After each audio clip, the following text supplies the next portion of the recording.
ఈ ఒక్క మాటే కాదు, యెషయా కూడా ఏమంటున్నాడు చూడండి ఒకసారి. యెషయా గ్రంథం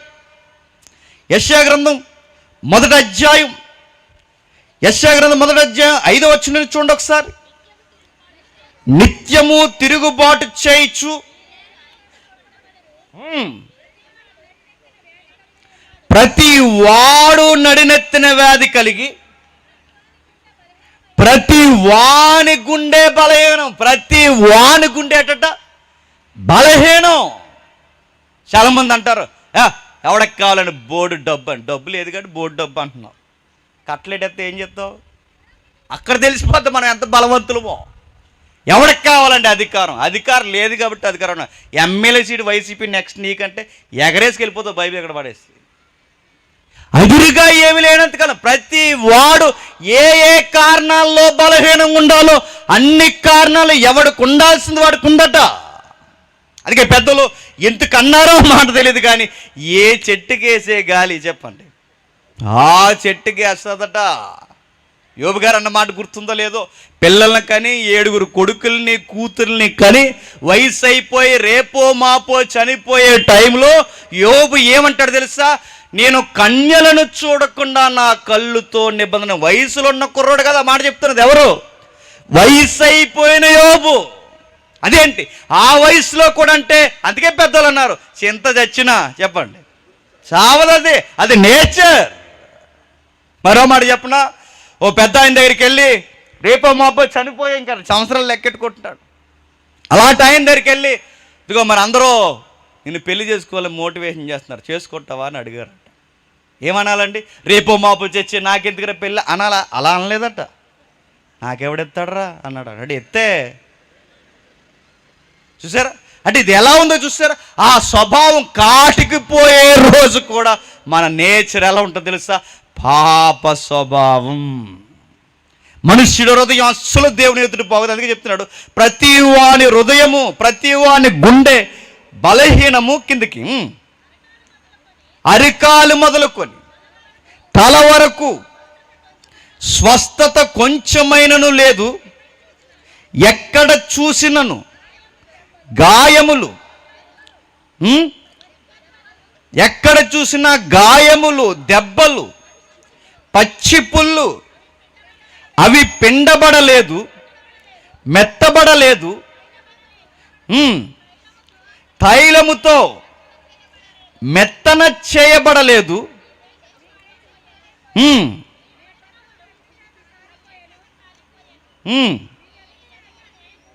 అని చెబుతూ నడినెత్తి మొదలుకొని అరికాలు వరకు ప్రతి ఒక్కడు ఎలా ఉన్నాడట? వ్యాధి. నడినెత్తి మొదలుకొని అరికాలు అంటే ఇది పొయటిక్గా మాట్లాడుతున్నాడు, ఒక పద్య భాగంలో మాట్లాడుతున్నాడు, ఒక కావ్య వ్యక్తీకరణలో మాట్లాడుతున్నాడు. అంటే అవయవాల హృదయం ఒక్కటే కాదు, అది అల్లిమేసిందట మనిషిని మొత్తం. నడినెత్తి మొదలుకొని అరికాల వరకు. ఎట్లా అంటే అది ఇక్కడ మీకు స్పష్టత ఉందో లేదో కానీ అదే భావాన్ని అదే సారాన్ని క్రొత్త నిబంధనలో పౌలు గారు వ్యక్తీకరించారు. ఎక్కడ? రోమీలికి రాసిన పత్రిక ఒకసారి చూడండి. రోమీలికి రాసిన పత్రిక 3వ అధ్యాయం. రోమీలికి రాసిన పత్రిక 3వ అధ్యాయం. రోమీలికి రాసిన పత్రిక 3వ అధ్యాయం 11వ వచనం నుండి నీతిమంతుడు లేడు, ఒక్కడునూ లేడు, గ్రహించువాడు ఎవ్వడునూ లేడు, దేవుణ్ణి ఎతికేవాడు లేడు. అందరూ త్రోవ తప్పి ఏకముగా పనికి మాలిన వారై. రాగుదా ఒకసారి. నీతిమంతుడు లేడు, ఒక్కడునూ లేడు. ఒక ప్రాక్టికల్ ఎగ్జాంపుల్ చెప్పనా? నీతిమంతుడు లేడు, ఒక్కడునూ లేడు అన్నప్పుడు అది లోపలండి గ్రౌండ్లో మీ హృదయాలు ఎక్కడ అందరిని అది లోపలండి ఏం చెప్తా చెప్పనా? అవును నీతిమంతులు లేడు, ఒక్కడు లేడు అన్నప్పుడు లోపల మనకు సైలెంట్ ఆన్సర్ ఏంటి చెప్పనా? వాళ్ళకంత కాదులే మనం అని. అది లోపల అలా మాట్లాడుతుంది. మీరు నిజంగా ఒప్పుకోండి. అది లోపల ఉండి ఏమంటే చెప్పండి, నిజమే నీతిమంతులు లేరు, ఒక్కడు లేరు, అందరూ పాపాత్ములు అండి. లోపల మన ఫీలింగ్ అని చెప్పినా అంత కాదు, మనం ఎంతో కొంత మంచోళ్ళు అని చెప్తుంది లోపల ఉంటుంది. అది లోపల మాట్లాడుతుంది. కుర్చీలో ఉన్న నీతో అలా అని అంటుంది, నిలబడి నాతో అలా అంటుంది. ఇక నడిపిస్తున్న ఎవరైనా గాయకులు, సంగీతం ఎవరైనా ఒక్కడు కూడా దాని స్వభావం నుంచి తప్పించుకోలేదు. నడినెత్తి మొదలుకొని అరికాల వరకు ఎంటైర్ బాడీ కొలాప్స్ అయిపోయి ఉందట దేవుని దృష్టి. బాలేదు. చెప్తున్నాడు చూడండి, నీతిమంతుడు లేడు, ఒక్కడును లేడు, గ్రహించేవాడు లేడు. ఏమి గ్రహించాలి? రాయితీలు వచ్చాయా పోయాయా, నెక్స్ట్ ప్రభుత్వం ఏంటి, ఎవరు వస్తారు, ఇవి కాదు మనం గ్రహించేది, కాదు ఇది కాదు మనకు కావాల్సింది. ఎందుకంటే ఏ ప్రభుత్వం వచ్చినా ఎరగదీసేది ఏమీ లేదు, చేసేదేమీ లేదు. మనకు అది అనవసరం. మన ఓటు హక్కు, మాకు నిజాయితీ అనాలనిపించిన వాడు, అనుకున్నవాడు వెయ్యండి, అక్కడితో కథం. నీ లైఫ్ని దేవుని ఎదుట ఈ గవర్నమెంట్ సర్దలేదు. ప్రభుత్వాల లెక్కల వేరు, ప్రభువు లెక్కల వేరు. నీతిమంతుడు ఎక్కడున్నాడు, గ్రహించేవాడు ఎక్కడున్నాడు? ఇవన్నీ ఎందుకు బయటకు దొరకట్లేదంటే, ఇవి బయటకు దొరక్కపోవడానికి కాను దేవుణ్ణి మనిషి ఎదగట్లేదు. మరేం ఎదుగుతున్నాడు? ఎక్కడ ఎలా సంపాదించాలో ఎదుగుతున్నాడు. ఏం ఎదుగుతున్నాడు? అడ్డంగా ఎలా ఎదుగుపోవాలో ఎదుగుతున్నాడు. సంసారంలో పడి ఈదుతున్నాడు, పిల్లల్ని పెంచడంలో ఈదుతున్నాడు, ఆయుష్కాలం పెంచుకోవడానికి ఈ ఊగిసలాట్లోనే ఆరోగ్య సమస్యల్లో కొట్టుకుపోతున్నాడు. ఈ దేవుని ఎతికేవాళ్ళు లేడు. లేదండి, మేము దేవుణ్ణి ఎతికామంటే ఏం ఎతికాం? మన బైబిల్ నేను అడుగుతున్నాను, ఆది కాండం నుంచి ప్రకటన గ్రంథం వరకు ఇక్కడ కూర్చున్న వారు ఎంతమంది ఒక్కసారైనా చదివారు చెప్పండి నిజాయితీగా? ఒకలో ఇద్దరో ముగ్గురో నలుగురు తప్ప మరి మిగిలిన వాళ్ళు మొక్కుబడి గల పట్టుకు తిరుగుతుందండి అంతే. ఇక బైబిల్లోనే దేవుడిని ఎతకలేనప్పుడు మానవ బ్రతుకుల మధ్య దేవుడు ఏమై ఉన్నాడో ఎక్కడ ఎతుకుతున్నాం? పైపచ్చికి సువార్త చెప్తున్నట్టు ఏం చెప్తాం? మన తలకాయ ఏం చెప్పం. మనం ఏమంటాం చెప్పినా, దేవుణ్ణి నమ్ముకో అంటాం అంతే. సువార్త దేవుణ్ణి నమ్ముక అంటాం. నమ్ముక అంటే నమ్ముకో అంటాం. నమ్ముక అంటే అదే అడుగుతున్నాం. నమ్ముక అంటే ఇంకంతకు మించి ఆన్సర్ లేదు మన దగ్గర. రే దేవుణ్ణి ప్రార్థన చేసుకో. ప్రార్థన ఎందుకు చేసుకోవాలి? లేదు ఆన్సర్, చేసుకో అంతే. చెప్పడంలో సైలెంట్, కొంచెం హై రేంజ్ అంతే. ఏమర్థం? మన దేవుణ్ణి అసలు ఏం వెతకలేదు. మనం ఎతికేవాళ్ళు లేడు, అడిగేవాళ్ళు లేడు, నీతిమంతులు లేడు. మరి వీళ్ళందరూ ఏం చేస్తున్నారంటే పెద్ద ఏదో చేసేస్తున్నాం అనుకుని త్రోవ తప్పిపోయారట. ఏమైపోయారు? ఏకముగా అందరూ త్రోవ తప్పి వేకముగా పనికి మాలువారైరి. ఆ మాట బాగోదు మనకి. ఈడేవాడు ఎలా మాట్లాడుతున్నాడు అనుకోకండి, నేను కాదు పౌలు గారు. ఏకముగా ఎలా అయ్యారట చెప్పాలి, చెప్పనివ్వదు అది. మనం అందరూ ఏకముగా ఎలా ఉన్నామట? మీ హృదయం మాట వినకుండా నోరిప్పి చెప్పండి. మనందరూ ఏకముగా ఎలా ఉన్నాం? ఒకటోసారి, రెండోసారి, మూడోసారి. మన డిగ్రీ ఏంటి? పనికిమాలోడు అంతే. మరి మేము అదండంటే నువ్వు ఏదైనా పనికిమాలోడు అంతే. మేము పలానా మరి అదండంటే నువ్వు ఏదన్నా, నువ్వు గవర్నమెంట్ ఎంప్లాయ్ అయినా, వ్యాపారవేత్తవైనా, పడగలెత్తిన సామంతుడివైనా, సామాన్యుడివైనా, స్త్రీ అయినా, పురుషుడైనా, నడివయసులో వృద్ధాప్యం ఎవడవైనా బైబిల్ రాడికల్గా చెప్పింది పనికి మాలినడు అంతే. మేము దేవుని ఎదురు పనికిరామంటే దేనికి పనికిరాం? మరి దేనికి పనికొస్తాం? ఆయన చేత దెబ్బలు తినడం తప్ప దేనికి పనికిరాం. మనం ఆ పనికే పనికొస్తాం. అందుకే బైబిల్ అందే మనం ఉగ్రతకి పనికొస్తాం, దేవునికి పనికిరాం. మనం దేవుని చేత మొత్తబడ్డానికి పనికొస్తాం, దానికి తప్ప దేనికి పనికిరాం. ఎందుకు అంటే నీ స్వభావం ఆయన ఎదుట బాలేదు. ఎలా బాలేదంటే ఇంకా వర్ణిస్తున్నాడు చూడండి. మేలు చెయ్యాలన్న ఆశ ఒక్కడికి కూడా ఉండదు. 10 రూపాయలు సహాయం చేస్తే 100 రూపాయల లాభం కోరతాం. 10 రూపాయలు పులిహార పట్ల మించితే 100 రూపాయలు పబ్లిసిటీ ఫేస్బుక్లో చేస్తాం. మనం మేలు చేస్తామంటాం, దాన్ని లబ్ధిని ఎతుకుతాం. మనం బయట వాళ్ళు అలా చేస్తారు, లోపల వాళ్ళు అలా చేస్తారు, అందరూ. ఎందుకంటే మనం మేలు చేస్తున్నాం అనుకున్నాం తప్ప ఏమీ చేయం. మీరు యూట్యూబ్లో చూస్తారో, ఎక్కడ చూస్తారో, ఎక్కడెక్కడో చూడండి, పెద్ద సోషల్ సర్వీస్ చేసినట్టు చేస్తున్నారు. ఎందుకు చేస్తున్నారు?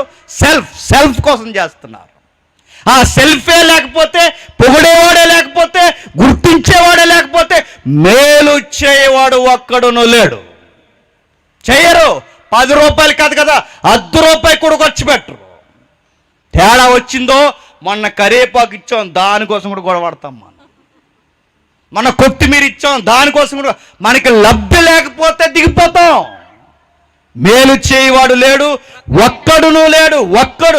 మరి ఎలా ఉన్నారు ప్రభు అంటే వారు బొంతిగా తెరిసిన సమాధి. వర్ణిస్తున్నాడు చూడండి. మన గొంతుకి ఎలా ఉందట? సోలో సింగర్ అంటావో, డబుల్ సింగర్ అంటావో, హై సింగర్ అంటావో, ఐడియా సింగర్ అంటావో, నేషనల్ సింగింగ్ అంటావో, ఏ సింగర్ అయినా ఆ లోపల నుంచి దేవునికి కంపు వస్తుందట. గుర్తుపెట్టుకోండి. ఏ కంపది? శవం కంపు, చచ్చిన కంపు. మన గొంతుక తెరిసిన సమాధి. ఇప్పుడు మనం గొంతుక బాగా వినాలి. నా హృదయం దేవుని ఎదుట మారకుండా, నా హృదయం పతనమైన హృదయం తీయకుండా, నా స్వభావాన్ని నేను మరలా మార్పు వైపుగా నడిపించకుండా, ఆ నేచర్ని అలాగే ఉంచి ఇక్కడికి వచ్చి మైక్ పట్టుకుని పాడితే దేవునికి ఎలా ఉంటుంది చెప్పండి? కంపు, కంపు అంతే. ఇక దేవునికి నచ్చదు. నా హృదయాన్ని నేను మార్చుకోకుండా నేను దేవునికి ఎంత ఆరాధన చేసినా నచ్చదు. మారాల్సినది లోపల ఆత్మతో సత్యముతో కావాలి, నీ గొంతుతో కదా. నువ్వు ఎలా పాడుతున్నావు ఆయన చూడ్డు, నీ లోపల నుంచి ఆయనకి వచ్చే వాసన చూస్తాడు. లేదండి మా టూత్పేస్ట్లో ఉప్పు ఉందన్నా, నీ ఉప్పేసి అడిగినది కొంపే. గుర్తెట్టుకో. మేము 2 పూట్ల బ్రష్ చేస్తాను, నువ్వు బ్రష్ చేసినా ఆయన కొట్టే కొంపు ఎవడు, గుర్తుపెట్టుకోండి, దాన్ని కవర్ చేయలేడు. తెరిసిన సమాధి. మన గొంతు మంచిది కాదు, మన నాలుక మంచిది కాదు. మరి ఏం మంచివి ఉన్నాయండి? గొంతు బాగాలేదు, నాలిక బాగాలేదు. గొంతు నాలిక ఈ 2 లబ్ధబ్బంటేనే కదండి. ఆ నోటితోనే మంచి మాట్లాడతాం, ఆ నోటితోనే చెడ్డ మాట్లాడతాం. ఎక్కడికి వచ్చిన ఎదురుకు వచ్చి జేమ్స్ అన్న ప్రైజ్ లార్డ్ అనే ఉంటారు. తర్వాత వెనకాల ఉన్నాడు పోతే బాగుండు అనుకున్న వాళ్ళు కూడా ఉంటారు. నన్నంటే నన్ను కదా ఎగ్జాంపుల్ నేను పెట్టుకుంటున్నా. ఎదురింటోళ్ళతో మీరు మంచిగా మాట్లాడతారు, ఎదురింటోళ్ళు మీకు కాదని ఏదైనా కొనేసుకున్నారనుకోండి, బాగా బలిసింది అనుకోండి. మన కళ్ళు మంచివి కాదు, మన నాలుక మంచిది కాదు. అప్పటికప్పుడే కృతజ్ఞత వచనాలు చెప్తాం. బయటికి పోయి మన ఎదుటోళ్ళు నాశనానికి కోరుతాం. అదే నచ్చుద్ది దేవుడికి. ఇవన్నీ ఎలా వస్తున్నాయండి? మీరు కావాలంటే చూడండి, క్లోజ్ ఫ్రెండ్స్ ఉంటారండి, క్లోజ్ ఫ్రెండ్స్. ఆ క్లోజ్ ఫ్రెండ్స్లో ఆడికన్నా ఒకడికి ఎక్కువ మార్కులు వచ్చేసాయి అనుకోండి, మీరు అబ్జర్వ్ చేయండి. కావాలంటే ఆ స్వభావం నచ్చదు. ఇద్దరు ఒక ఫంక్షన్కి వెళ్ళిన తర్వాత నీకన్నా పక్కన వాళ్ళు బాగా లుక్గా కనబడిపోతున్నారు అనుకో, నచ్చదు. ఏదో పేడ రాసేస్తా వాళ్ళకి, నచ్చదు. మా స్కూల్లో ఒకడు ఉన్నాడు పనికి మనోడు, ఆడు సొక్కా మాసిపోయింటే మా సొక్కాలు మాసిపోవాలి అంతే. ఇక్కడికి ఆడేదైనా పేడ తొక్కేయడం కూడా మాకు తొక్కేసి కూడా తెచ్చి, అది ఆడే కాదు, ఆడి కనబడుతున్నాడు, మనకు కనబట్టలేదు అంతే. మనకు లేనిది ఎవడికి ఉండకూడదు, మనకు రాని మెప్పి ఎవడికి రాకూడదు, మనకు వచ్చే ఘనత పక్కోడికి వెళ్ళకూడదు. ఏ విధముగా మనకు నచ్చదు.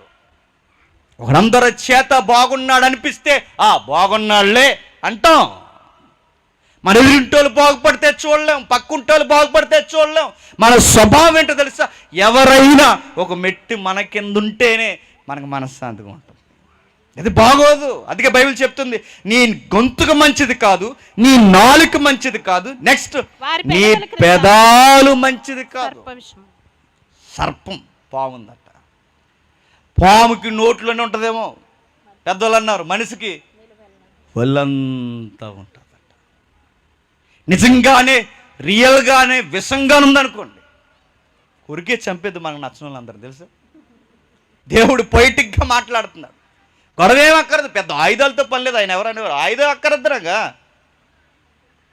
ఏదో అనేవాడుగా, నాకు ఆయుధాలు వద్దు, కళ్ళుతో చంపేస్తాను అనేవాడు ఆయన.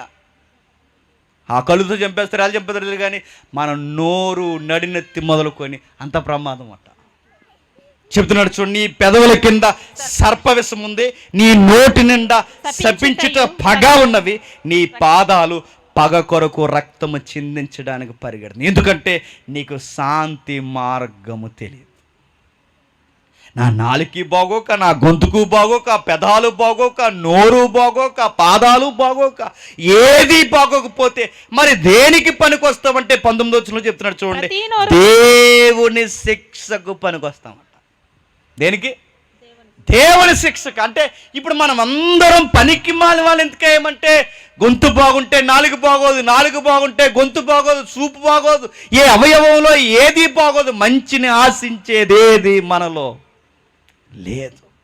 ఇప్పుడు నేను అడుగుతున్నాను, మన ఎంటైర్ కొలాప్స్ అయిపోయినప్పుడు, ఎక్కడా మనలో మంచి లేనప్పుడు, మంచివారు కాని మనం మంచి పనులు చేస్తున్నామంటే ఈ మంచి అవుతాయా? మీకు లాజిక్ అర్థమైందో లేదో?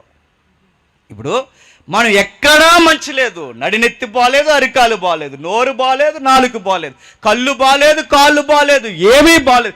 ఏమీ బాలేని దేవుడు ఎదుటిన్న మనం ఇప్పుడు మంచి చేస్తామంటే బాగుంటుందా? ఇంకా అర్థమలేదు కదా. ఇప్పుడు మొత్తం పెంట పూసుకుని ఉన్నాం మనం దేవుని భాషలో. పైనుంచి కింద వరకు జేబుల్లో పెంట, పైజేబులో పెంట, బాడీకి పెంట, కళ్ళుకి పెంట. పెంట అంటే ఏంటని అడగండి, మీకు అర్థమయ్యే పెంట రోత. అందుకని డీటెయిల్గా చెప్పకూడదు. ఆ పెంట పైనుంచి కింద వరకు పూసుకున్నాం. ఇప్పుడు ఒళ్ళంతా పెంట పూసుకుని దేవుని ముందుకు వచ్చి, ప్రభువా వీడికి భోజనాలు ఎడతాను ప్రభు అంటే దేవుడేమంటాడు చెప్పు? పెంటోడా అంటాడు. పెంట పూసుకున్న మనం భోజనాల దగ్గర సాంబార్ అయితే తినేవాడు ఏమంటాడు చెప్పండి? సాంబార్ బాగా వాసన వస్తుంది అంటాడా? ఏమంటాడు? పెంట. దాన ధర్మాలు చేస్తున్నానండి, ఇదిగండి 2000 రూపాయలు, ఇప్పుడే వార్త వచ్చింది, 2000 రూపాయలు బంద్ చేస్తున్నారంట. గుండె ఆగిపోతే చాలామందికి ఇక్కడ సెప్టెంబర్ కల్లా ఆగిపోతాడు దేవుని దయ వల్ల. 2000 రూపాయల నోటు తీసి ఇలా తీసిన తర్వాత పట్టుకెళ్ళి దాన ధర్మం చేస్తే ఆ నోటికి పెంట. నువ్వు ఒక భోజనం పెడితే దేవునికి నచ్చదు, నువ్వు ఒక దాన ధర్మం చేస్తే దేవునికి నచ్చదు, ఒక పుణ్యకార్యం చేస్తే నచ్చదు. ఎందుకంటే నువ్వు నడినెత్తి మొదలుకొని అరికాల వరకు పెంటతో ఉండి ఏ చేసిన దేవునికి పెంటే, అంతే, నచ్చదు. మరి ఎలా ప్రభువా? ఒక మంచి చేసి నేను మెప్పించలేను, ఒక దాన ధర్మం చేసి నేను మెప్పించలేను, ఒక పాట పాడి నేను మెప్పించలేను, ఒక సత్క్రియ చేద్దామంటే అది సత్క్రియ కూడా అవ్వట్లేదు. ఎందుకంటే నేను పాపాలు చేసి పాపిని అవ్వలేదు, నేను పాపిని గనకే నేను ఏం చేసినది పాపమే అవుతుంది. మరి ఎట్లా? నన్ను రక్షించడానికి ఏమీ లేదా, ఏ సూత్రం లేదంటే సువార్తలు ఉన్న బ్యూటీ ఏంటో తెలుసా? నువ్వు దేవుని దగ్గరికి రావడం కాదు, పాడైపోయిన నువ్వు వైద్యాన్ని ఎతకడం కాదు, నీ దగ్గరికే దేవుడు ఎత్తుక్కుంటూ వచ్చాడు. మన రోగం ఏంటో కూడా మనకు తెలియదు, మన స్వభావం ఏంటో కూడా మనకు తెలియదు, మనం ఎక్కడ దేవుడికి దూరం అయిపోయి కూడా తెలియదు. అసలు సువార్త అంటే ఏంటంటే యేసుప్రభుని నమ్ముకని చిన్ని లాజికల్ మాట అనుకుని చెప్పేకండి. సువార్త అంటే ఏంటో తెలుసా? మనం సాక్షాత్తు దైవానికి శత్రువులుగా ఉన్నామట. ఎవరికి? దేవునికి. దేవుడే మనకి శత్రువు అయితే శత్రువైన ఆయన దగ్గరికి వెళ్ళి పాట పాడితే నీకు జేజేలు కొడతాడా? ప్రసంగం చెప్తే జేజేలు కొడతాడా? భోజనాలు పెడితే జేజేలు కొడతాడా? ఇప్పుడు ఆ శత్రువుకి మనం నచ్చాలి అంటే, ఆ కత్తి పడకుండా ఉండాలి అంటే నీలో నచ్చనిదేదో మార్చాలి. ఆ నచ్చనిదే ఉంది. యెర్మీయా చెప్తున్నాడు, ఆ యెషయా గారు చెప్తున్నారు, ఈ పౌలు గారు చెప్తున్నారు, నచ్చనిది మనల్ని మొత్తం చెడగొట్టేది ఏముందంటే ఆ హృదయం ఉంది. ఆ హృదయాన్ని మార్చాలి. ప్రభు అయిన యేసుక్రీస్తు వారు ఈ భూమి మీదకి వచ్చింది దేనికి అంటే కారణం ఒకటే, నీ మారు మనసు నీకు ఇవ్వడానికి వచ్చాడు. నీ మలినమైపోయిన హృదయాన్ని తీసి నూతన హృదయాన్ని ఇవ్వడం. ఇదే గుడ్ న్యూస్. సువార్తలున్న తీటి వార్త, మంచి వార్త ఏంటో తెలుసు? ఇదిగో దేవుడు నా దగ్గరకు వచ్చాడు. అందుకే మత్తయి సువార్త చదువుతుంటే ఏమని ఉండొచ్చు ఒకసారి, 1వ అధ్యాయం 21వ వచనం బైబిల్ చూడాలి.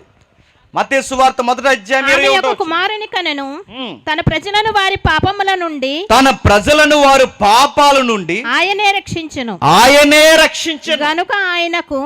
గనుక ఆయనకు యేసు అని పేరు పెట్టెదరు. యేసు అని పేరు పెట్టెదరు. ఏంటట? మన పాపాల నుండి ఆయన రక్షించడానికి వచ్చింది. దేనికి చెప్పండి? పాపాల నుండి రక్షించడానికి వచ్చాడు ఆయన. నీ అప్పుల నుండో, నీ బాధల నుండో, నీ సమస్యల నుండో, నీ సంసార గొడవలో, అవన్నీ తర్వాత ప్రధానముగా ఆయన రక్షించేది దేని నుండి అంటే నీ పతనమైపోయిన పాపం నుండి, నీ పతనమైపోయిన స్వభావం నుండి ఆయన వచ్చినది పాపుల రక్షకుడు. ఇదంటే నచ్చదండి చాలామందికి. అందుకనండి ఈ బైబిల్ అందరినీ పాపులు అంటదంటే, మరి పాపులు అనకపోతే ఏమంటుంది? పాపులమే మనం. రోగులు అనకపోతే ఏమంటుంది? రోగులమే మనం. మనం ఆరోగ్య పరిస్థితులు బాగాలేదన్నప్పుడు బాగాలేదని ఒప్పుకోవాలి. లేదండి నన్ను రోగం ఉందని నన్ను అనకండి, నా గౌరవాన్ని తగ్గించకండి అంటే పోతావు త్వరలోనే. మన రోగులు. డాక్టర్ దగ్గరికి వెళ్ళి నీకు పలానా రోగం ఉందిరా అబ్బాయి, వైద్యం సరిగ్గా చేయించుకో, నువ్వు అలా నెగ్లెక్ట్ చేసావంటే ఎగిరిపోతావంటే మీరు నా గౌరవాన్ని భంగపడుతున్నారంటే డాక్టర్ గారితో ఏమంటాడు? పోయి డ్రైనేజీలో దూకైతే అంటాడు. డాక్టర్ చెప్తున్నాడు, ఇక్కడ బైబిల్ ఉన్న వైద్యుడు చెప్తున్నాడు, పరమ వైద్యుడు చెప్తున్నాడు, మనుష్యుడు బాలేదు, నోరు బాలేదు, నాలుక బాలేదు, హృదయం బాలేదు, కళ్ళు బాలేదు, ఏమీ బాలేదు. ఒకరు బాగుపడితే మనం బాగా చూడడం కూడా బాలేదు. ఒకరు ఎదిగితే ఎదుగుదల కూడా మనం చూడలేం. ఒకరు మంచిగా ఉంటే ఆ మంచితనాన్ని చూడలేం. ఒకరు పేరు వస్తే ఆ పేరుని చూడలేం. ఏ విధంగా చూసినా మనకు మంచి స్వభావం లేదు. పిల్లల్లో కూడా కనబడుతుందండి, అప్పుడప్పుడు మీరు గమనించాలి. కాస్త ఊహొచ్చిన పిల్లలు మీరు అబ్జర్వ్ చేయండి.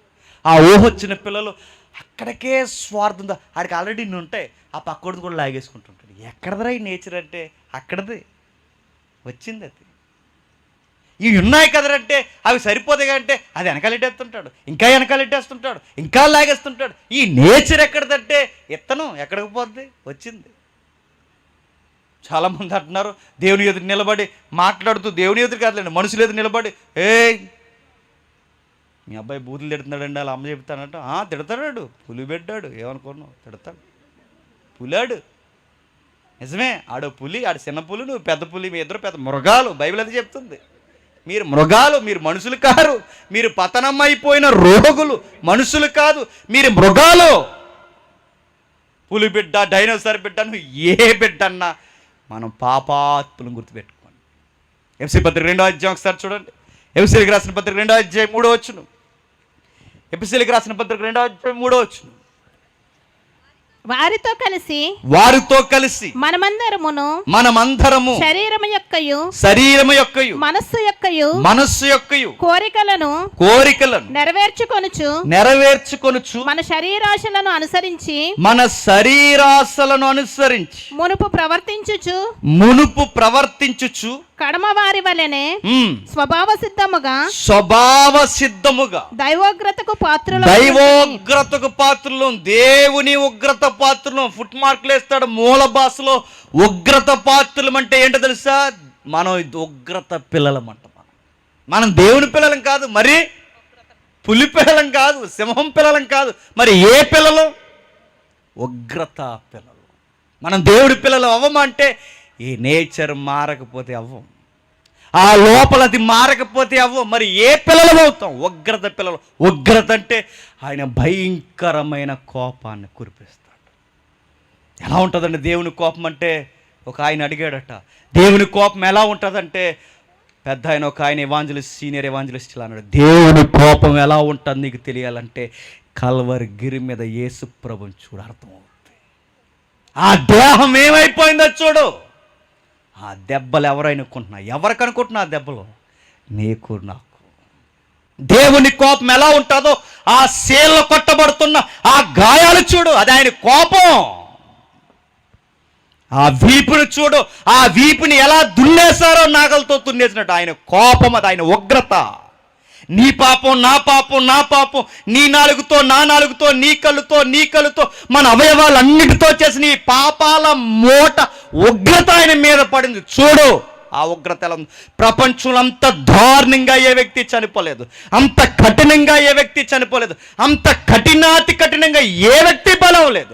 అంత కఠినంగా చంపింది ఎవరు? ఏ ఉగ్రత అంటే అది రోమా కాదు, మనుషులు కాదు, మరి ఎవరంటే దేవుని ఉగ్రత. మన ఉగ్రతే, మన మీదకి రావాల్సిన ఉగ్రతే ఆయన మీదకి వెళ్ళింది. ఆయన అడ్డుగా నిలబడిపోయాడు. దేవుని ఉగ్రత ఎలా ఉంటుందో అక్కడే చూడు, దేవుని ప్రేమ ఎలా ఉంటుందో మరలా అక్కడే చూడు. దేవుని ఉగ్రత కలవరిగిరి మీద కనబడుతుంది, దేవుని ప్రేమ కనబడుతుంది. ఎందుకంటే ఆ ఉగ్రత ఆయన మీదకి ఎందుకు వెళ్ళిందంటే నిన్ను కాపాడాలని. ఒక మాట చెబుతాను నేను త్వరగా. నాకు ఆ మిషనరీ పేరు గుర్తులేదు, కానీ ఒక మిషనరీ ఉండేవాడు. అడవి జాతుల దగ్గరికి పోయాడు, పదే సువార్త చెప్పేవాడు. సువార్తలో మిషనరీలకి మౌలికమైన విషయం అని చెప్తున్నా, ఎట్లా అయినా సరే ప్రతి మనుష్యులో యేసుక్రీస్తు స్వభావాన్ని చూడాలనుకుంటారు. మిషనరీకి ఉండే గుడ్ లుక్ అండి అది. ఎట్లా అయినా ఒక ప్రతి మనిషిలో యేసు ప్రభు స్వభావాన్ని చూడాలనుకుని ఆ తెగల మధ్యకి వెళ్ళాడు. ఆ తెగల్లో ఉన్న వాళ్ళు ఏం చేసేవారు అనుకున్నారు? ఎప్పుడు ఆ తెగ వాళ్ళు ఈ తెగ వాళ్ళకి ఎప్పుడు యుద్ధాలే, ఎప్పుడు యుద్ధాలే. పాస్టర్గా వెళ్ళాడు, అక్కడ సేవ చేస్తున్నాడు, ఇంకా చేస్తున్నాడు. ఆ సేవ చేస్తున్నాడు, చెప్పాడు, ఇదిగో యేసుప్రభు సువార్త చెబుతున్నాను, ఇక్కడ అంటున్నారు. మళ్ళీ తెల్లవారినే ఆ కత్తులు, కటారాలు, ఆ బాణాలు అవన్నీ తీసుకుని వెళ్ళి మీరు యుద్ధాలకు పోతున్నారు. మారరా? ఒకసారి చెప్పాను, రెండుసార్లు చెప్పాను, సుమారు పలుమార్లు నాకు మాట ఇచ్చి చెప్తున్నారు. ఇన్నిసార్లు మీరు మాట చెప్తున్నారు, మీకు సువార్త ఎక్కదగాక ఎక్కదు.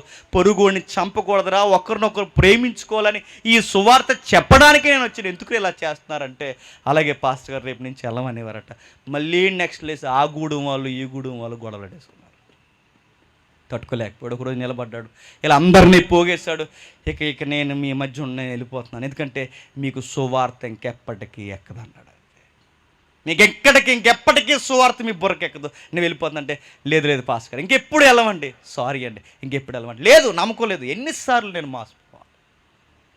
అప్పుడు అన్నారు, ఆ గూడానికి పెద్ద ఉంటాడు కదండి, ఆ జాతి పెద్ద వచ్చి అన్నాడు, అయ్యా ఈసారి మిమ్మల్ని నమ్మాలంటే ఏం చేయాలి, ఏదో ఒక నిబంధన చేయండి అన్నాడు. ఆ నిబంధనకు ఆయన ఏం చేశాడు తెలుసా? అప్పుడే పుట్టిన నెల బిడ్డ, ఆ గూడెం పెద్దలకు పుట్టిన నెల బిడ్డను తీసుకొచ్చి ఆ పెద్ద ఆయన బిడ్డను పట్టుకెళ్ళి అవతల జాతి ప్రజలు ఉంటారు చూస్తారా, ఆ జాతి ప్రజల చేతుల్లో పెట్టేశాడు. ఎందుకు పెట్టామని అడిగాడు ఈ మిషనరీ పాస్టర్ గారు. ఎందుకంటే మేము ఏమాత్రం యుద్ధాలు మరలా చేసుకున్నా, మేము వాళ్ళ మీదకి యుద్ధానికి వెళితే ఖచ్చితంగా వాళ్ళు మా బిడ్డని వాళ్ళ చేతుల్లోనే పెరుగుతాడు కనుక మా నుంచి రియాక్షన్ బాగాలేనప్పుడు మా బిడ్డను వాళ్ళు చంపేస్తారు. మిషనరీ అన్నాడు, ఇన్ని రోజులు ఈ నీతి ఉందని నాకు ఎందుకు చెప్పలేదురా అని అడిగాడు. అప్పుడు మిషనరీ అన్నాడు, ఏమన్నాడు తెలుసా?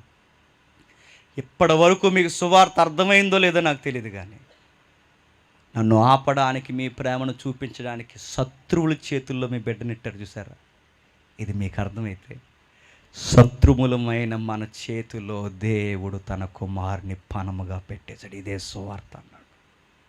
ఈ రోజు వరకు మీకు అర్థమైందో లేదో నాకు తెలియదు, కానీ ఈ రోజన్నా అర్థం చేసుకోండి. గూడెం ప్రజలారా, ఇదిగో మనం దేవునికి శత్రులమైన మన చేతిలో తన కుమారుని బలిగా పెట్టాడు. ఇది దేవుని ప్రేమ. మన మీద ఉన్న కోపాన్ని ఎవరెవరి మీదో చూపించలేక మన మీద ఉన్న కోపాన్ని తన సుతుని మీద చూపించాడు. ఇది సువార్త. గూడెం ప్రజలందరూ మోకాళ్ళేంచి ఇలాంటి దేవుడు నా ఇన్ని రోజులు మేము అర్థం చేసుకోలేదని ఏడ్చారు. కాదు మరి ఎందుకు అంత పాపం చేస్తావు, ఎందుకు అంత ఉగ్రత అయిపోయావు, ఎందుకు ఆయనకి అంత విరుద్ధంగా ఉన్నామంటే అప్పుడు ఆ గూడెం ప్రజలకు ఆ సువార్తకు చెప్పాడు, మనలో మంచి అన్నది ఏది లేదు. మీకెంత చెప్పినా యుద్ధానికి వెళ్తున్నారంటే మనలో మంచి లేదు. మనలో మంచి లేదనే, మనం మంచివారం అవ్వాలనే మంచికి నిలువెత్తు సాక్ష్యమైన దేవుడు ఇలలోనికి వచ్చి మన కొరకు చనిపోయాడు. ఇది గుడ్ న్యూస్. మనందరికీ శుభవార్త. అప్పులు పోతాయో, రోగాలు పోతాయో, బాధలు పోతాయని తర్వాత అండి. యేసుప్రభువుని నమ్ముకుంటే ఏం పోతుందంటే దేవుని ఉగ్రత నీ మీద నుంచి పక్కకు పోతుంది. యేసుప్రభువుని నమ్ముకుంటే ఏం జరుగుద్దంటే నీ మీద ఉన్న పాపాలు చిట్ట రద్దు చేయబడతాయి. ఇదే దేవుణ్ణి నమ్ముకోవాలి. సువార్త అంటే యేసుప్రభువుని నమ్ముకో కాదు, నమ్ముకో కాదు, నమ్మకపోతే ఆయనకు శత్రువుగా మిగిలిపోతుంది. ఇది చెప్పండి, నిలబడి 2 నిమిషాలు మాట్లాడండి. వినేవాళ్ళు ఎవరైనా ఉంటే కూర్చోబెట్టి మాట్లాడండి. ఎందుకంటే మనకు అవసరం ఉన్నప్పుడు చాలా పనులు మాట్లాడతాంగా, ఇలాంటి విషయాలు ఎమర్జెన్సీ న్యూస్ అన్నట్టు మాట్లాడాలి. ఇక్కడెక్కడే మనం ఎలా తిరిగేస్తుంటాం, ఇక్కడెక్కడే మీటింగ్లు ఉంటాం, చర్చ్ మెంబర్స్గా ఉంటాం, కానీ విషయం ఏంటి చెప్పినా మనం తెలియకుండానే దేవునికి ఉగ్రత పాత్రలుగా ఉంటాం. చెక్ చేసుకుంటాం. దేవుని ఎదుట ఎలా ఉన్నాం ఒకసారి పరీక్షించుకుందాం. ప్రభువా నీ ఎదుట ఎలా ఉన్నాం, బాలేదు. అక్కడ ఇలానే బాగా తిరుగుతాం, తెల్ల సొక్కాలు వేసి తిరుగుతున్నాం, మంచి మంచి డ్రెస్సులు వేసి తిరుగుతున్నాం, ఆర్గనైజర్స్గా తిరుగుతున్నాం, వాలంటీర్స్గా తిరుగుతున్నాం, రకరకాలుగా తిరుగుతున్నాం, కానీ లోపల అది అలా తిరుగుతూనే ఉంటుందట. ఎక్కడుందన్నమాట చూడండి ఒకసారి. రోమిలికి రాసిన పత్రిక, త్వరగా రోమిలికి రాసిన పత్రిక 7వ అధ్యాయం, రోమిలికి రాసిన పత్రిక 7వ అధ్యాయం, క్షమించడం ముందు 5వ అధ్యాయం చూద్దాం. 5వ అధ్యాయం 9వ వచనం. కాబట్టి ఆయన రక్తము వలన ఇప్పుడు నీతిమంతులుగా తీర్చబడి మరింత నిశ్చయముగా ఆయన ద్వారా ఉగ్రత నుండి రక్షింపబడదుము. అనగా శత్రువులమై ఉండగా ఆయన కుమారుని. ఈ మాటలు ఎంతమందికి జ్ఞాపకం ఉంటాయో నాకు తెలియదు, కానీ మనం దేవునికి ఏమై ఉన్నాం చెప్పండి, శత్రువులం అండి. దేవునికి శత్రువులు ఎవరయ్యా అంటే సాతాను గారి తర్వాత మనమే శత్రువులు. దేవుడే శత్రువు అయితే బతికి బట్టగట్టేది ఎవడు చెప్పండి? ఇంత ఉగ్రత మన వెనకాల ఉవ్వెత్తులు తిరుగుతుంటే మనం దేమాగా తిరుగుతున్నాం ఏం పట్టనట్టు. ప్రభు అయిన యేసుక్రీస్తు వారు ఇలా లోనికి రావడానికి కారణం రే నువ్వు బయటికి కనిపించేంత మంచోడివి కాదు. నీ లోపల నిన్ను ఒకటి గైడ్ చేస్తుంది, లోపల నిన్ను ఒకటి నడిపిస్తుంది. అది మార్చాలి. ఎలా మార్చాలో చెప్తున్నాడు చూడండి. 7వ అధ్యాయం 18వ వచనం నుండి. 7వ అధ్యాయం 18వ వచనం నుండి. నాయందు అనగా పౌలను నాయందు అనగా నా శరీరమందు మంచిది ఏదియు నివసింపదని నేను ఎరుగుదును మేలైనది చేయవలెనని కోరిక నాకు కలుగుచున్నది గాని దానిని చేయుట నాకు కలగట్లేదు. ఎవరండి ఈ మాట అనేది? ధర్మశాస్త్రం అంతా పాటించేవాడు. ఎవరి ఈ మాట అనేది? గమలియేలు పాదాల దగ్గర నెంబర్ 1 స్టూడెంట్. ఎవరి ఈ మాట అనేది? పరిసయ్యుల గుంపులో పరిసయ్యులకే వన్నె తెచ్చిన ఉన్నతమైన పరిచారకుడు. ఎవరు ఈ మాట మాట్లాడుతున్నది? ధర్మశాస్త్రం అంతట్లో ఏ ఆజ్ఞలో కూడా తప్పిపోనివాడు. ధర్మశాస్త్రాన్ని బట్టి తప్పులు ఎదుగుదామన్నా ఎక్కడా తప్పు దొరకనివాడు. అలాంటి నీతిమంతుడు దేవుని కళ్ళద్దాల్లోంచి చూసేసరికి అర్థమైందట, నా నీతి దేవుని ఎదుట నీతి కాదు అని. అందరికన్నా నేనే పుణ్యాత్ముని అనుకున్న పౌలు గారికి అర్థమైంది, లేదు అందరికన్నా ముందు నేనే పాపాత్ముని. అందుకే పాపులలో నేనే ప్రధానండి. పాపుల్లో నేనే నిజమే అండి. క్రైస్తవ పాటల్లో రమ్యమైన పాటలు అని చెప్పిన పాపాన్ని ఒప్పుకొని పాడే పాటలు, ఆంధ్ర క్రైస్తవ కీర్తనలు ఎంత ఆణిముత్యాల కీర్తనలు ఉన్నాయండి. అపరాధిని యేసయ్యా అని పాడిన గొంతులు ఉన్నాయి, మలినమైపోయిన గతమయ్యా అని పాడిన గొంతులు ఉన్నాయి. ఇప్పుడు రాక్ సాంగులు, డీజే సాంగులు. మీకు అసలు డీజే ఉంటుంది, కంగారు పడకండి. రాక్లు డీజేలు కాదు, ఒప్పుకుందాం. మన పాటలు ఒప్పుకోవాలి, మన ప్రార్థనలో ఒప్పుకోవాలి, మన సభలలో ఒప్పుకోవాలి, మన వ్యక్తిగత ప్రార్థనలో, సహవాసంలో, బైబిల్ స్టడీలో అన్నిటి దగ్గర ఒప్పుకోవాలి. ఏమని ఒప్పుకోవాలి? ప్రభువా నాలో ఏదో దోబూచులాడుతుంది, నన్ను మార్చి ప్రభువా అని ఒప్పుకోవాలి. పౌలే ఒప్పుకున్నాడని మన పౌలు అంత గొప్పవాళ్ళం కాదు. పౌలు గారే ఒప్పుకున్నాడు. ఆయన అంటున్నాడు చూడండి, నా యందు అనగా నా శరీరమందు మంచిది ఏది లేదని నేను ఎరుగుదును, మేలైనది చెయ్యాలని కోరిక ఉంది, కానీ దాని చేయుట నాకు కలగట్లేదు. నేను చేయగోరు మేలు చేయక చేయగోరని కీడే. ఎప్పుడన్నా మీరు గమనించారా? పాపానుకుండే భయంకరమైన లక్షణం ఏంటి చెప్పినా, అది చేసేంత వరకు మనకి మధురంగా అనిపిస్తుంది, చేసిన తర్వాత గిల్ట్ ఫీలింగ్ స్టార్ట్ అవుతుంది. సాతానుగాడు అక్కడే పట్టుకుంటాడు. ఆ పాపానుకుండే స్వభావం అదే. మేలు చేయాలనుకుంటాం, మేలు చేస్తున్నాం అనుకుంటూనే కీడు చేస్తాం. ఆ కీడు జరిగిన తర్వాత లోపల ఆ మనసు అంటది మరలా గిల్ట్, అపరాధ భావం, చచ్చిపోతుంటాం. అపరాధ భావం టైంలో వస్తాడు దగ్గరికి. ఎవడు? ఆ సాతానుగాడు వచ్చి అంటాడు, ఛీ ఇంకా బతుకున్నావు, చచ్చిపో అంటాడు. ఫ్యాన్ చూస్తాం, గొయ్యి చూస్తాం, బావు చూస్తాం, ఏ ట్రాకో చూస్తాం, ఏ లారీయో, ఏ పురుగుల మందో, ఏదో ఒకటి తిని చచ్చిపోవాలి. ఎందుకంటే ఆ గిల్ట్, అది చేయించింది అదే. ఆ చేసిన తర్వాత కూడా ఆ లోపలుండి నీకు ఆ గిల్ట్ అంటే అపరాధ భావం తెచ్చేది అదే. ఈ రెండు చేయించేదా లోపల ఉన్నదే చేయిస్తాం. అందుకే ఏం చేయాలి? ఈ ఊగిసలాట మధ్య నేను ఎలా అన్నప్పుడు పౌలు గారు అంటున్నారు, నేను కోరన దాన్ని చేస్తున్నాను, చేసేది నా యందు నివసించు పాపమే కానీ ఇక్కడ నేను. అదే అన్నాడు ఇందాక పెద్ద ఆయన. మనం పాపాలు చేసి పాపులం కాదు, మనం పాపులం గనక పాపాలు చేస్తాం. పౌలు గారు అదే అంటున్నాడు, ఇదిగో నేను చేయాలనుకుంటలేదు, నా లోపల ఉన్న పాప స్వభావం నాతో చేయిస్తుంది. కిందికి అంటున్నాడు చూడండి, కాబట్టి మేలు చేయగల నాకు కీడు చేయగలుగుచున్నదని ఒక నియమం అంటే ఏదో లోపల పనిచేస్తున్నారు. లోపల ఏంటది? అది యెరెమీయా గారు అన్నారు, హృదయము ఘోరమైన వ్యాధిగా మోసం చేస్తుంది. అది లోపల నియమములా పనిచేస్తుంది. నియమం అంటే ఇదే సాంప్రదాయం అన్నట్టు చేస్తున్నామంట. అప్పుడప్పుడు లోపల నుండి మాట్లాడుతుంది, ఆ వయసులో చేయకపోతే ఎప్పుడు చేస్తారు చూసారు, నియమం లోపల నుండి చెప్తుంటుంది. పాటలు కూడా ఏంటి చెప్పిన, వయసులో ఉన్నప్పుడు తిరగకపోతే ఎప్పుడు తిరుగుతామరా, లోపల చెప్తుంటుంది. అది వయసులో ఉన్నప్పుడు మనం బలాదురి చేయకపోతే ఇంకెప్పుడు చేస్తామరా, మధ్య వయసు ఉన్నప్పుడు సంపాదించి ఇప్పుడు కష్టపడకపోతే ఇంకెప్పుడు కష్టపడింది ఖర్చు పెడతామరా.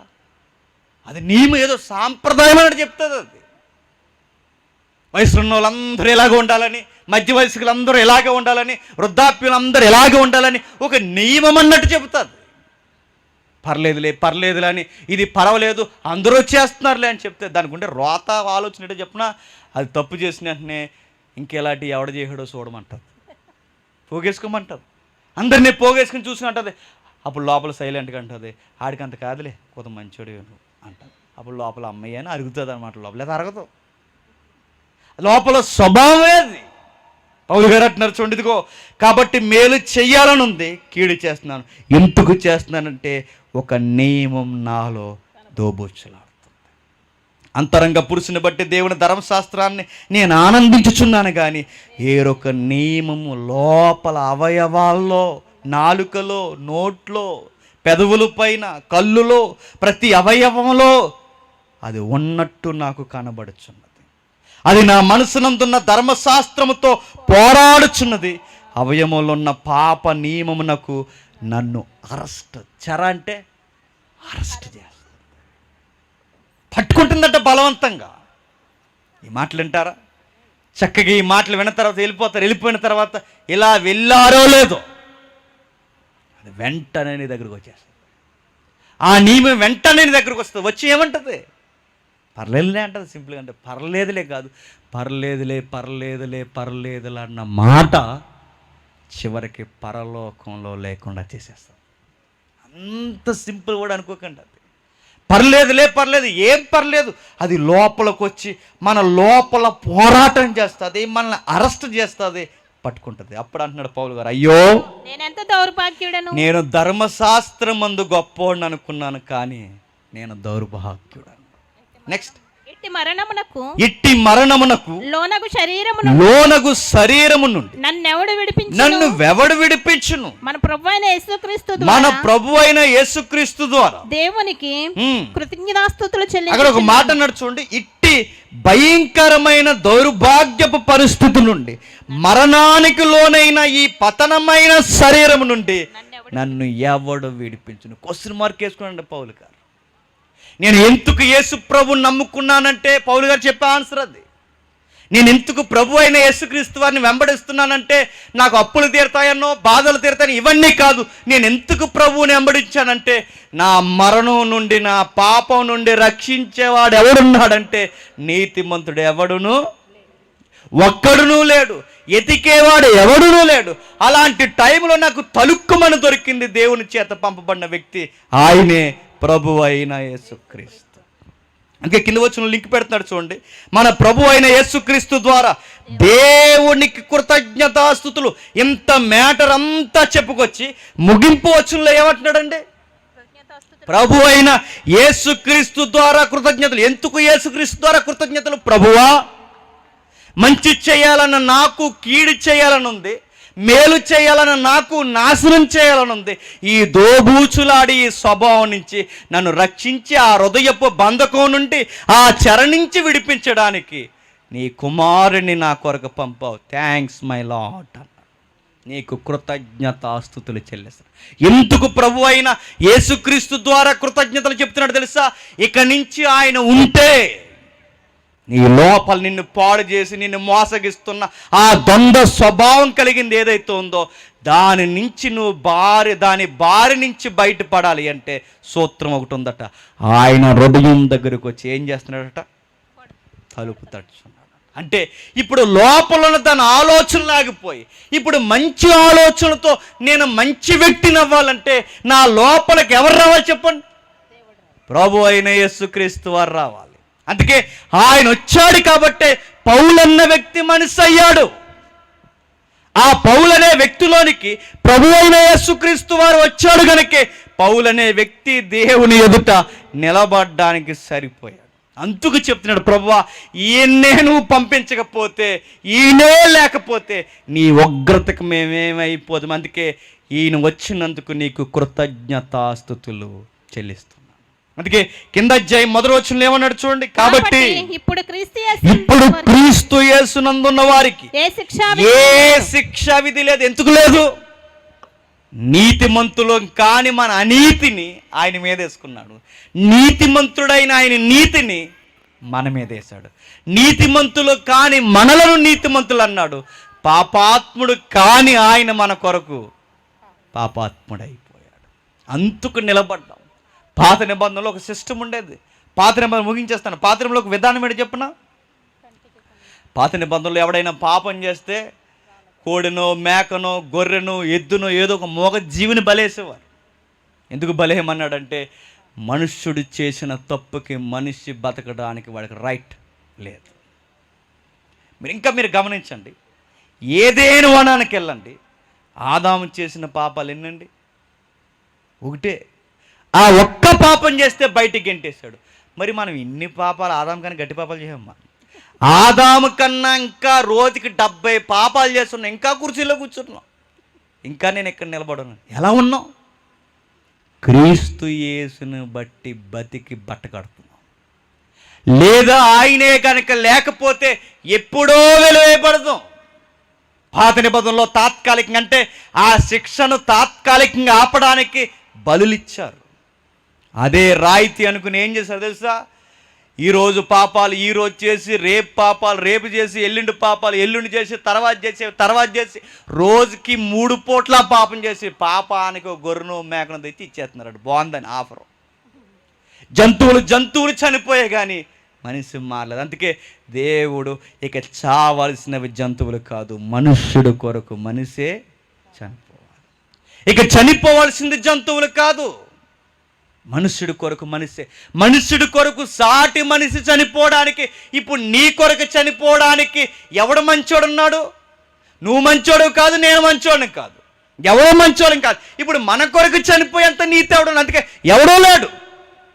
మరి మనిషి కొరకు మనిషే చనిపోవాలంటే మనిషి రూపంలోకి దేవుడు రావాలి. అందుకే ఆయన సంపూర్ణమైన దేవుడు, ఆయన సంపూర్ణమైన మానవుడు. అందుకే అటు దేవునికి జవాబు చెప్పే దేవుడు, ఇటు మనుషులకి జవాబుగా నిలబడే మనుషుడు. అందుకే ఆ దేవసుతుడు ఇలలోనికి వచ్చి చనిపోవాల్సి వచ్చింది. ఇది మన ఫ్రీడమ్. ఇప్పుడు ఈయనలోకి వచ్చిన మనం, క్రీస్తు యేసునందు ఆయన యందు ఉన్నవారికి ఏ శిక్షా విధి లేదంటే, ఇప్పుడు లైసెన్స్ని ఇష్టం వచ్చినట్టు తిరగమని కాదు. ఇప్పుడు మీకు బాగా అర్థం కావాలంటే, హెచ్ఐవి ఉన్నవాడికి హెచ్ఐవికి మందు వచ్చింది అనుకోండి, ఏంటి దాని అర్థం ఏంటి? బాగా తిరగరానా? ఏంటి దాని అర్థం ఏంటి? మందు వేసుకుని తాత్కాలికంగా బతుకండి. మందు వచ్చిందండి నేను ఇష్టం వచ్చినట్టు బతుకుతానంటే, మందు వచ్చినా ఇష్టం వచ్చినట్టు బతికితే ఎగిరిపోతావు. గుర్తెట్టుకో, మందు వాడాలి. ఆ మందు వాడి నీ వ్యసనాలు తగ్గిస్తే బతికి బట్టకడుతావు. మందు వచ్చిందని మార్కెట్లో చెప్పారు, ఇక నేను రెచ్చిపోతానంటే రెచ్చిపోయి అలాగే ఎగిరిపోతావు కత్తే. యేసుప్రభు కూడా మందు మన పాపానికి విరుగుడు. ఆయన వచ్చాడు కదా, నా ఇష్టం వచ్చినట్టు తిరుగుతాడంటే, ఆయన వచ్చాడంటే సరిపోదు, ఆయన్ని గుండెల్లోకి తెచ్చి పెట్టుకోవాలి. ఆయన ఎప్పుడైతే గుండెల్లోకి వస్తాడో ఆయన లోపలుండి మాట్లాడతాడు, రే ఇలా మాట్లాడకూడదురా అని చెప్తాడు. అరే ఇలా చూడకూడదురా అని చెప్తాడు. ఆయన లోపలుండి మాట్లాడతాడు, ఇలా నడవకూడదు, ఇలా చూడకూడదు, ఇలా మాట్లాడకూడదు, నీ నాలుక బాగుండాలి, నీ కళ్ళు బాగుండాలి, నీ నడకలు బాగుండాలని లోపలుండి ఆయన గైడ్ చేస్తాడు. అందుకే ఆయన అడుగ జాడలు వదిలి వెళ్ళిపోయాడు, ఆయన మనకి మాదిరి వదిలి వెళ్ళిపోయాడు. ఆయన లోపలికి మనం తెచ్చుకుంటే మనుష్యుడు దేవుని ఎదుట నిలవడానికి సరిపోతాడు. హృదయము చెప్పండి అన్నిటికన్నా ఘోరమైన వ్యాధి కలది.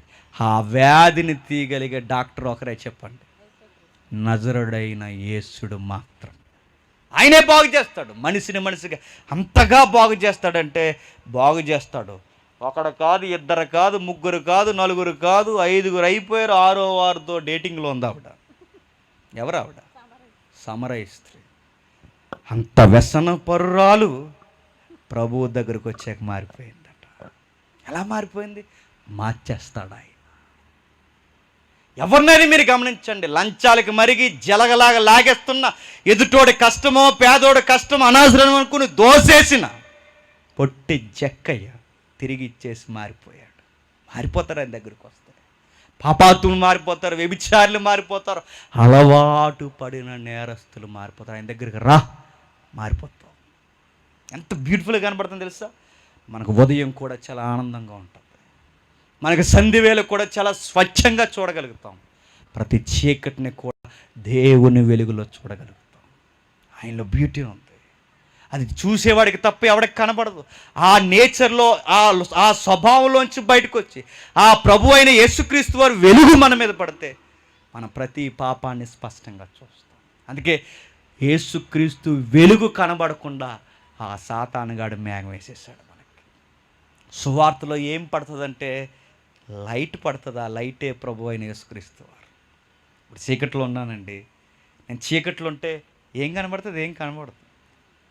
నా మీద వెలుగు పడతారే, ఇక్కడ టేబుల్ ఉందిరా అని కనబడుతుంది. నా మీద వెలుగు పడితే ఇక్కడ మొబైల్ ఉందిరా, కచ్చిప్ ఉందిరా, బైబిల్ ఉందిరా అని కనబడుతుంది. వెలుగు లేకపోతే అంతా చీకటి. ప్రభువు కూడా నా మీద పడితే, ప్రభు వెలుగు నీ మీద నా మీద పడితే మన చుట్టూ ఎంత రోత ఉందో మనకు చెప్పండి, కనబడుతుంది. అందుకే ప్రభువులో ఉంటే ఈ లోకం నీకు చాలా విరుద్ధంగా కనబడుతుంది, ప్రభువులో లేకపోతే ఈ లోకం నీకు తీయ కనబడుతుంది. ఇదే గుర్తు. ప్రభు నీతో ఉంటే ప్రభువులో ఆనందం ఉంటుంది. అందుకే ఒక భక్తుడు అంటాడండి, దేవుని కొరకు బ్రతికినంత సౌందర్యం ఇంక ఇళ్ళలో ఇంకెక్కడా లేదట. చాలా బాగుంటుంది తెలుసా? ఒక తెలియని ధైర్యం ఉంటుంది లోపల, ఒక తెలియని హుందాతనం ఉంటుంది లోపల. ఎస్, మనం ఎక్కడ తగ్గాల్సిన అవసరం లేదని ఒక ధైర్యం ఉంటుంది. ఎందుకంటే ఆ నీతి దేవుని ఎదుట నేను గనపరుస్తుంది. అది ఎవరిస్తారండి? ఆ హోప్ ఎలా వస్తుంది? ఆ నిరీక్షణ ఎలా వస్తుంది? ఆ హుందాతనం ఎలా వస్తుంది అంటే అది ప్రభు ఇచ్చే గిఫ్ట్లో గిఫ్ట్. అది ఉండి చూడు ఎలా ఉంటుంది తెలుసా? 100 మంది ఒక్కటైపోయి నేను నేరస్తుడన్నా లోపల నీకు ఒక ధైర్యం ఉంటుంది. ఆ ధైర్యం ఏంటి చెప్పినా, నేనేంటో నా దేవునికి బాగా తెలుసు. ఆ ధైర్యం వేరు. ఆ గిల్ట్ నీ దగ్గరికి రాదు. వాళ్ళు ఎన్ని మాట్లాడినా, 100 మంది నిన్ను పాపాత్ముడిగా చూసినా నువ్వు దేవుని ఎదుట చాలా ఉందాగా నిలబడగలవు. ఎందుకంటే ఆ ధైర్యం నీలో ఉంటుంది. అది ప్రభు ఇస్తాడు. ఆయన ఎక్కడైనా పొరపాటున ఏ విషయానికైనా ఆ లూజుగా మనం లూజ్ అయ్యేమో మన హుందాతనాన్ని మనమే కోల్పోతాం. ఎవరు అనాల్సిన అవసరం లేదండి. మన మనసు మనల్నే బతకదు. రాత్రులు అలా పైకి వచ్చి గుండెల మీద కూర్చొని మాట్లాడుతుంది, రే జేమ్స్ అంటుంది, లోపల కూర్చొని బయటకు వచ్చేది నువ్వా అంటుంది. దానికి సమాధానం చెప్పుకోలే చచ్చిపోవాలి మనం. ఆ సమాధానం చెప్పలేనా సమాధి స్వభావం పోవాలంటే నీ గుండెల్లోకి రావాలి. ఎవరు చెప్పు? ప్రభు అయిన యేసుక్రీస్తు. ఆయన సంఘాల వెలుపులుండి తడుతున్నాడు, హృదయాల వెలుపులుండి తడుతున్నాడు. ఆయన ఎక్కడికి వస్తే అక్కడ ఆయన వెలుగులో ఉన్న ప్రతి ఒక్కరూ దేవుని కుమారులుగా తీర్చబడతారు. ఉగ్రత పిల్లలు ఏమవుతారు? దేవుని పిల్లలు. ఇది సువార్త. ఈ సువార్త అర్థం కాకుండా ప్రభు అయిన యేసుక్రీస్తు వారిని మీరు ఎందుకు నమ్ముకున్నారో మీకు క్లారిటీ లేకపోతే నేను చెప్తున్నానండి, ఈ రోజుకి మీరు మోసపోయారు అంతే. ఇల్లు కోసమో, జబ్బు కోసమో, ఏదో విషయం కొరకు, ఏవో రకరకాల కారణాల కొరకు మీరు నమ్ముకుని మిమ్మల్ని ఎవరైనా మభ్య పెడితే మీరు మోసపోయారు. గుర్తుపెట్టుకో, మీరు నమ్ముకోవాల్సినది దేవునికి శత్రువై ఉన్నావు. శత్రువైన నీవు ఆయనతో సమాధాన పడడానికి నమ్ముకోవాలి. ఎందుకంటే చస్తే ఆయన ఎదుట మనం చెప్పండి నిలబడాలి. మీరు చూసారు లేదో, ఇంత చెప్పిన తర్వాత ఈ 10th క్లాస్ పాస్ అయిపోయిన వాళ్ళు అంటారు, నిజంగానే అవన్నీ ఉన్నాయంటారా అని. ఉన్నారు అయ్యా, ఉన్నాయి. ఎలాగ చెప్ప మన న్యూస్ వచ్చింది, మీరు చూసారు లేదు, చావుకి దగ్గరికి వెళ్ళి వచ్చిన ప్రతి ఒక్కడు ఒక ఎక్స్పీరియన్స్ రికార్డ్ ఇచ్చారు. గంట తర్వాత బతికి మళ్ళీ చచ్చిపోతారు చూసారా, అలా అంటూ సుమారు 270 మంది రికార్డ్ బయటకు ఇచ్చారు. అది న్యూస్లో కూడా వచ్చింది. ఇప్పుడు యూట్యూబ్లో తెగ చేస్తున్నారు దాని మీద వీడియోలు చాలామంది. అందులో వాళ్ళు ఏం చెప్పారంటే, ఈ గంట వ్యవధిలో మీరు చావు అంచులకి వెళ్ళి వచ్చారు, మీకు ఏం కనబడ్డాయి అంటే వాళ్ళు అంటున్నారు, అదేదో వెలుగు ఏదో కనబడుతుందండి, ఆ వెలుగు పిలుస్తున్నట్టు అనిపిస్తుంది అన్నారు. ఆ వెలుగే అంది బైబిల్, దేవుడు. గుర్తుపెట్టుకో, ఆ దేవుని ఎదుట నిలబడాలి. గుర్తుపెట్టుకో. మరికొంతమంది చెప్పారు ఇంకా ఏం కనబడుతున్నాయి, ఏవో లోతైన అగాధాలు, ఏవో తుఫాను లేచిపోతున్నాడు, అలలు లేచిపోతున్నట్టు కనబడుతుందండి. అదేంటి మాకు అర్థం లేదు, నేను లేచి చూసేసరికి మళ్ళీ బతుకున్నాం అన్నారు. ఈరోజు సైన్స్కి మతిపోయే స్టేట్మెంట్లు ఇవి. ఇంకంత డెవలప్ అవ్వలేదు, అవి ఏం చెప్పాలో అర్థం అవ్వట్లేదు. ఏం చెప్పలేకన్నారు, రసాయనాల వల్ల అలా అనిపిస్తుందట. రసాయనమా? రసాయనం ఏం కదా, రసం పిండేసే కార్యక్రమం. గుర్తెట్టుకో, రసాయనాల వల్ల అనిపించడం పెట్టి సైన్స్ ఎదురు కవర్ చేస్తుంది కంటే అది ఏదో అంటున్నారు రసాయనం వల్ల జరగడం ఏంటి? రసాయనం వల్ల వస్తే డెడ్ అయిపోవాలి మైండ్ అంతే. కానీ వెలుగు కనబడుతుంది అంటున్నారు, చీకటి కనబడుతుంది అంటున్నారు, అగాధం కనబడుతున్నారు. బైబిల్లో అంతే. నువ్వు పోయే అగాధం కటిక చీకటి పిల్ల, జాగ్రత్త. నువ్వు నిలబడే ఆ సింహాసనం మహావెలుగు, ఆ వెలుగులో ప్రతి పాపము స్పష్టముగా కనబడుతుంది. జాగ్రత్త. ఆయన ఎదుట నిలబడాలి. ఆయన ఎదుట నిలబడినప్పుడు మన పక్షాన ఇతను పర్లేదు అని వాదించే అడ్వకేట్ ఒకరున్నారు. ఆయనే ఆదరణకర్త. ఆదరణకర్త అంటే అడ్వకేట్. ఆయనే ప్రభు అయిన యేసుక్రీస్తు. ఆయన వాదిస్తాడు దేవుని దగ్గర. ప్రభువా, నా నీతి ఈయనకేసాను, ఆ నీతి నా మీద వేసుకున్నాను, ఇతని యందుకు ఏ శిక్షకి కారకం లేదు. తప్పించేస్తాడు మనల్ని అక్కడ. అలాంటి దేవుడు నీకున్నాడు. ఆయన నీకు కావాలంటే ఈరోజే మోకాళ్ళేసి ఒప్పుకో. ఆదాములా కప్పొద్దు, కయ్యేన్లా గెంటొద్దు, అవ్వమ్మలా నాకు సంబంధం లేదనొద్దు. ఈ బైబిల్లో చాలామంది పతనమైన వారు అలాంటి స్వభావం వద్దు. ఒప్పుకున్న నీతిమంతులు ఉన్నారు బైబిల్లో. వాళ్ళు నీతిమంతులు అయిపోయినారు. వాళ్ళు దేవుని ఎదురు ఒప్పుకున్నారు. మనం కూడా ఒప్పుకుందాం, ప్రభువా నేను మంచోళ్ళం కాదు. అలాగే కళ్ళు మూయండి, ప్రార్థన చేసుకుందాం. ప్రార్థన. ప్రేమగల తండ్రి, కృపగల దేవా, ఈ ప్రార్థనలో మేమందరం ఒప్పుకుంటున్నాం దేవా, మేము ఏ విధముగా మీ ఎదురు నిలబడడానికి తగిన వారము కాము. సువార్తలో తండ్రి నిలువెత్తు సత్యము తండ్రి, అందరము తండ్రి పనికి మాలిన వారమని బైబిల్ చెప్తుంది తండ్రి. నీతిమంతులు లేడు, ఒక్కడో లేడన్నది పచ్చి నిజము దేవా. మేము ఏ విధముగా ఎవరి ఎదుట కానీ తండ్రి, మీ ఎదుట కానీ ఏ విధముగా మాలో మంచి ఏదీ లేదు తండ్రి. మేము ఒప్పుకుంటున్నాం. మా చదువుల్లో తండ్రి మంచి లేదు, మా విద్యా వ్యవస్థలో తండ్రి మేము చూడదగ్గ మంచి లేదు, మా ఉద్యోగాల్లో తండ్రి, మా సంపాదనలో ఎక్కడా మేము మంచిని ఎతకలేము తండ్రి. మా స్నేహాలలో మంచి లేదు, మా ఇరుగు పొరుగు తండ్రి సంసార జీవితాల్లో మంచి లేదు. ఎక్కడికి పోయినా రోత జీవితంతోనే మేము ఎదుటున్నాం తండ్రి. ఒక మాటలో మేము చెప్పాలి అంటే నడునెత్తు మొదలుకొని అరికాలు వరకు పతనం అయిపోయి ఉన్నాం దేవా. మేము ఒప్పుకుంటున్నాం తండ్రి. మేము నిజాయితీగా తండ్రి మా పాపాలు మేము ఒప్పుకుంటున్నాం తండ్రి. మమ్మల్ని క్షమించండి. మీ కుమారుని తండ్రి మా దగ్గరికి పంపిన ఈ రోజుకి ఆ వెలుగుని గ్రహించలేని తండ్రి అంధకార సంబంధమైన జీవితాలతో బతికేస్తున్నాం తండ్రి. పైకి తిరుగుతున్నాం, పాటలు పాడుతున్నాం, ప్రసంగాలు చెబుతున్నాం తండ్రి, ఎన్నో ఘనకార్యాల్లో తండ్రి మేము పాల్గొంటున్నాం. కానీ మీ ఎదుటి మేము బాలేదు తండ్రి. మనుషులమైన మేము తండ్రి అపరాధులం, మనుషులమైన మేము ఉగ్రత పాత్రులు, మనుషులమైన మేము తండ్రి ఏ విధముగా తండ్రి కోరదగిన వారము కాము తండ్రి. ఎదుట నీతి లేని వారం తండ్రి. తండ్రి సువార్తలో ఈ 3 రోజుల సభలో తండ్రి ఈ ఒక్క విషయం అర్థమైతే చాలు దేవా. వాళ్ళకి ఇంకా ఏం అర్థమైనా అర్థం కాకపోయినా పర్వాలేదు తండ్రి. వారి కుటుంబ విషయాలు వారికి అర్థం కాకపోయినా పర్లేదు తండ్రి. వారి డబ్బుల విషయాలు వారికి అర్థం కాకపోయినా పర్లేదు. మేము గ్రహించాల్సిన ప్రాముఖ్యమైన విషయం ఉంది తండ్రి. మాలో మంచి అన్నది ఏదీ లేదు. మేము ఒప్పుకుంటున్నాం. మీ కుమారుని మాలోనికి ఈరోజే స్వాగతిస్తున్నాం. మాలో తలంపులు, అడుగుజాడలు, చేతులు, కాళ్ళు అన్నిటినీ తండ్రి, మా నరాలు, కీళ్ళు అన్నిటినీ బాగు చేయడానికి తండ్రి సస్సరిడికి వచ్చిన మీ కుమారుని తండ్రి ఈరోజే మా హృదయాల్లోనికి ఆహ్వానిస్తున్నాం తండ్రి. ఎవరైతే తండ్రి ఈరోజు హృదయాలు తెరిచి తండ్రి ఈ మాటలు ఒప్పుకుంటున్నారో వాళ్ళందరినీ మీరు పిలుస్తున్నారు తండ్రి. ఆ పిలుపుకు తగ్గ తండ్రి జీవితాన్ని తండ్రి వారికి ఏర్పాటు చేస్తున్నారు తండ్రి. ఎవరు నిర్లక్ష్యంగా ఉండక, ఏ యువకులు, ఏ మధ్య వయస్కులు తండ్రి, ఏ కుటుంబాలు నడిపిస్తున్నవారు తండ్రి, సంఘ పెద్దలు, నాయకులు, నేను ఎవరమైనా తండ్రి ఈ రోజుకి కూడా తండ్రి గ్రహించలేని అందులుగా ఉంటే తండ్రి మేము ఒప్పుకుని స్వాగతిస్తున్నాం. రేపు జరుగుతున్న తండ్రి చివరి రోజు మాటల్లో కూడా తండ్రి మీ ఘనమైన సేవకుడు ద్వారా ఉన్నతమైన మాటలు అందించండి. రేపు ముగింపు రోజు ఒక మంచి నిర్ణయంతో తండ్రి కనీసం తండ్రి కొందరైన ఇక్కడి నుంచి మారు మనసుతో కదిలిపోవడానికి రేపటి దినాన తండ్రి మరింత గాఢమైన నిగూఢమైన వాక్యాన్ని తండ్రి ఆయన నోటంట ప్రకటించండి. ఆయన ప్రయాణంలో మీకు కావలు ఉంచండి. ఆయనకు కావలసిన ఆరోగ్యమును, శక్తిని దయచేయండి. ఈ కార్యం అంతటికి కారకులైన తండ్రి దైవజనుల్ని తండ్రి, వారికి సహకరిస్తున్న యవనస్తుల్ని, సంఘ సభ్యులను, పెద్దలను తండ్రి ప్రత్యక్షంగా పరోక్షంగా తండ్రి ఈ కార్యం కొరకు విదేశాల్లో, స్వదేశాల్లో సహకరించిన ప్రతి ఒక్క కుమారుణ్ణి, కుమార్తెని తండ్రి మీ కృపచేత ఇంకనూ ఆదరించండి. ఈ సువార్తలు ఉన్న తండ్రి ఈ యొక్క బహుమానం మాకు చాలు తండ్రి. ఎంతకు మించి మాకు ఏం అవసరం లేదయ్యా. మమ్మల్ని బతికించారు, కాపాడారు, మృతమైన మమ్మల్ని తండ్రి, మలినమైన మమ్మల్ని తీసుకెళ్ళి తండ్రి నీతిమంతులుగా నిలబెట్టి ఈరోజు కూర్చీల్లో వేదికల మీద మమ్మల్ని కూర్చోబెడుతున్నారు. ఇంత ప్రేమకు మించిన ఇంకా మాకేం అవసరం లేదు తండ్రి.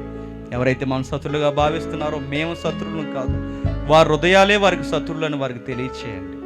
వారు మాకు శత్రువులు కాదు, వారే తండ్రి మాకు మిత్రులు, మేము దేవుని పిల్లలమని గ్రహించే స్వభావాన్ని మాకు దయచేయండి. మేమందరం తండ్రి మీ ఎదుట ఒకరోజు నిలబడవలసిన వారం తండ్రి, మీ వెలుగులో ప్రతి పాపాన్ని ఒప్పుకోవలసిన వారం తండ్రి. ఆ రోజు సిగ్గుపడే పరిస్థితులు లేకుండా ఉండాలి అంటే ఈ రోజే మేము కడుక్కోవలసిన వారమై ఉన్నాం తండ్రి.